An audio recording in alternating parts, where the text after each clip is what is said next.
కళ్ళు తాగనబోతున్నా, కళ్ళు తాగనబోతున్నా.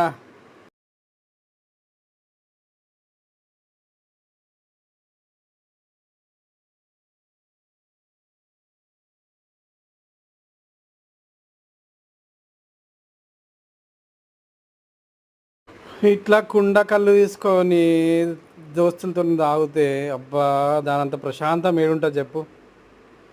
అప్పుడప్పుడు పోవాలి. లైఫ్ మొత్తం టెన్షన్లు, బాధలు, అవి ఇవి. కొంచెం సేపు అట్లా దోస్తులతో పోతే ఆ ప్రశాంతతే వేరు. అరే ఇది మా అమ్మ, అది మా అమ్మ అనుకుంటా మాట్లాడుకుంటా, అదంతా అయిపోయాక అట్లా జర ఇంటికి పోతుంటే చల్లగాలికి అబ్బా